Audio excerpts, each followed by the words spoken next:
sa Zambales. Naglalaglagan daw ang mga batang paniki.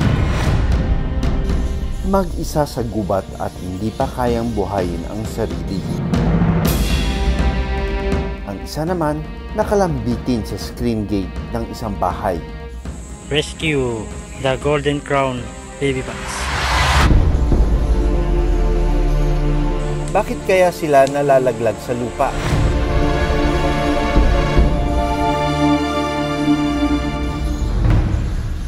Breeding season ngayon ng mga paniki sa roosting site nila sa Zambales. Ibig sabihin, oras na ng pagpaparami. Ika nga, the more the merrier. Sa unang tingin, mukhang nag-aaway ang dalawang endemic na golden-crowned flying fox.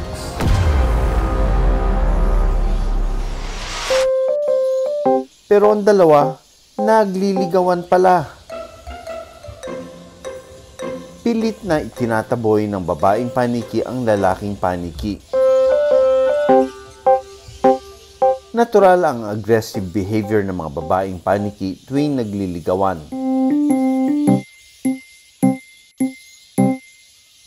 Lalo na kung ang lalaking paniki ang naunang lumapit.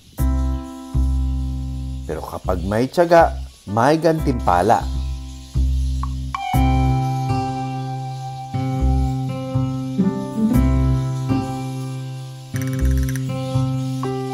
Successful ang mating ng dalawang paniki. Good news ito, lalo pat endangered na ang kanilang lahi.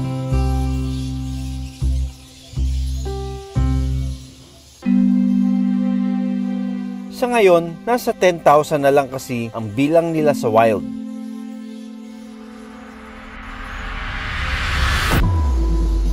Pero ang problema, naglalaglagan daw ang mga batang paniki. Rescue the golden crown baby bats. Kuha ang bidyong ito noong Hunyo ng nakaraang taon. Makikita ang isang batang paniki na nag-iisang nakalambitin sa puno. Agad itong dinala ng grupong Wildlife in Need sa rescue center para i-rehabilitate at rinilis din sa wild. Ngayong araw, pupuntahan namin ang roosting site kung saan may naglalaglagan daw na paniki. Sabi nila yung mga paniki na ito dati, doon sila nagro-roost. Pero mukhang nakahanap sila ng good spot dito, kaya lang nasa tabi ng bahay. Mukhang 3 puno yung rinurustan nila. We're going to observe their behavior dito sa tabi ng bahay na ito. Nito lang Hunyo, isang batang paniki ang nakitang nakalambitin sa screen gate ng bahay na ito. Sa itong batang golden-crowned flying fox na endemic sa bansa. Dito po, Dok, dito po namin siya nakita dahil nung nakasabit na siyang ganon.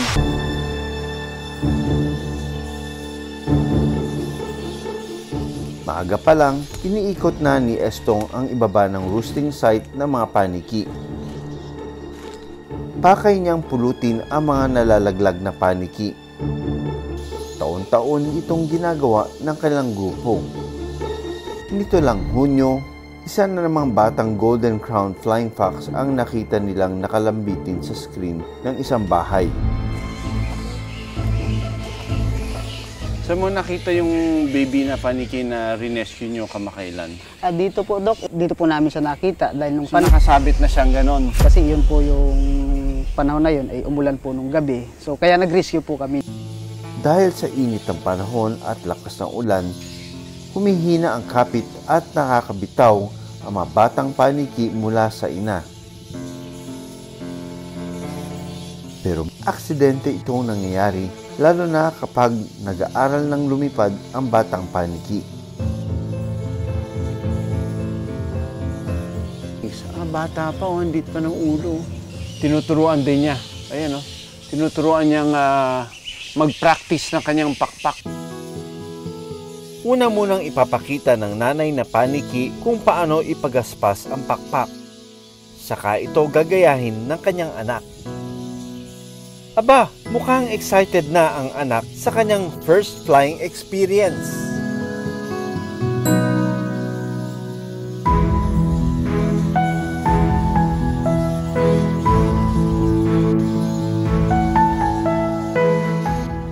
Dito sa rescue center ng Wildlife in Need, dinadala ang mga na-rescue'ng baby paniki. Ito oh. Ayan oh. Oh, it's a golden crown. Oh my goodness. Ang importante sa mga ganitong wildlife rescues is you wanna avoid too much human contact. So, time ata ng pagpapakain, so gagamit ako ng forceps. And ito-try natin i-feed. Yun no, kinuha niya na. Tinawag silang Golden Crown dahil sa kulay ginto nilang balahibo na nasa ulo. Pagka may laman yung bibig nila, makikita mo yung cheek nila na napupuno yung parang batang umuya, bubukol yung kanyang pisngi, no? Ang ganitong kaliit na paniki, maasa pa sa nanay para sa pagkain at tirahan. Kaya oras na mahulog ito sa lupa, imposible na siyang makuha ng ina at mamamatay din kalaunan. 1 linggo nang nasa rescue center ang baby bat na ito. Nung una mong nakuha to, gaano kaliit pa lang itong baby bat na ito? Mas maliit pa po siya ng konti dyan, sir. Pagkatapos nito, anong plano niyong gawin? Pag halimbawa na ititrain na po namin siya na maghanap ng pagkain, ililipat po namin siya sa mas malaking enclosure po. Pag nakita na po namin na pwede na po siyang makapaghunt ng pagkain niya, ibabalik na rin na po namin siya doon sa may Bat Kingdom po kung saan po siya nanggaling. Ang mga nire-rehabilitate na paniki sa Win Rescue Center, binabalik din agad sa wild oras na makitang fit for release na ito.